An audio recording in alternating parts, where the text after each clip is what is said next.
Hey everyone, how's it going? Welcome back to Chef Vic Cuisine. Today we're making a corn bisque.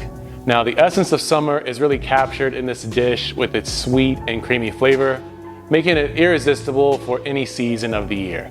And the best part about it is that it's really easy to make. So let's get started.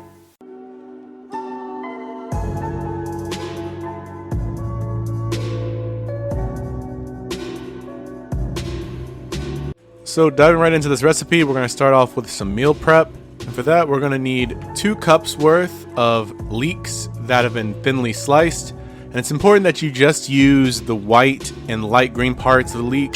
You can discard the top leaves, but you want to chop that into small, thin pieces, and we're going to cook those later on in the recipe. I like giving them a wash, a good rinse through a fine mesh sieve, as some dirt can be trapped in those because they're so tightly packed. We're also going to need 6 ears of corn that have all been chucked, and then you want to use a sharp knife to remove all the kernels from each corn on the cob. I find it easiest just to sit it vertically on a flat surface and then cut along the length of the corn, each corner at a time. Next up, we're going to need 2 garlic cloves, and you just want to mince those into small pieces.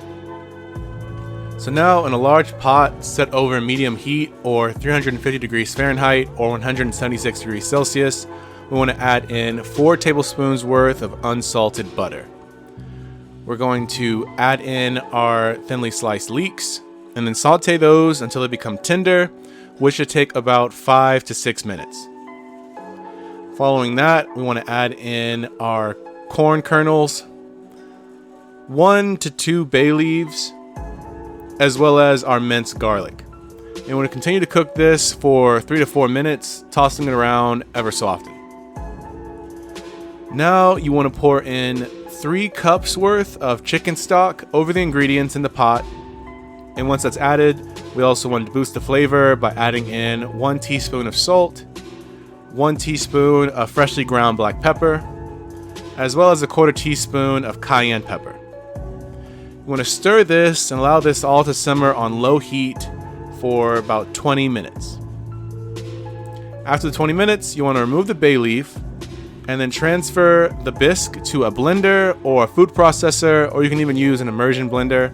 And you want to blend the contents all together until completely smooth. And once it's smooth, we want to return the bisque back to the pot. And now we want to add in 2 cups worth of heavy cream. And now while over low heat, you want to stir this mix until the heavy cream has been fully incorporated.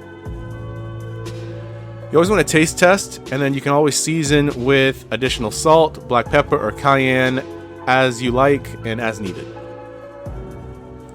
Now you want to transfer this to a serving bowl, and I like garnishing it with a drizzle of heavy cream, a few leaves of cilantro, some sliced jalapenos, as well as some microgreens.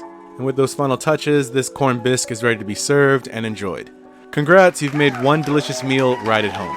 You can also try adding a handful of cooked bacon bits to the bisque. I see a lot of restaurants tend to do that as well. You can really customize this to your own liking, but when you do try this at home, be sure to tag me at Chef Vic Cuisine or hashtag Chef Vic Cuisine so I can see your great takes on this dish. As always, this recipe and many more can be found in my cookbook, Chef Vic Cuisine Volume 5, Mastering Your Inner Chef. And that's available on Amazon, and I'll be sure to leave a link to that in my description box. And feel free to click the pop-up on your screen for more information on that as well.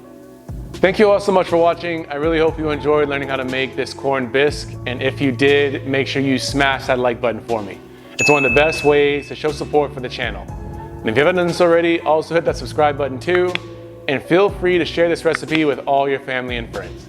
And stay tuned for next week where I show you a really easy snack food or even a lunch item or side dish, my fried plantains. They are so good, you'll probably eat the whole batch by yourself. Well, thank you again so much for watching. I truly do appreciate it. I hope you enjoyed this video. You can always check out more recipes on my page now. YouTube thinks you'll like these videos, so let's see if they're right. And I'll catch you next time on another episode of Chef Vic Cuisine. And until then, peace.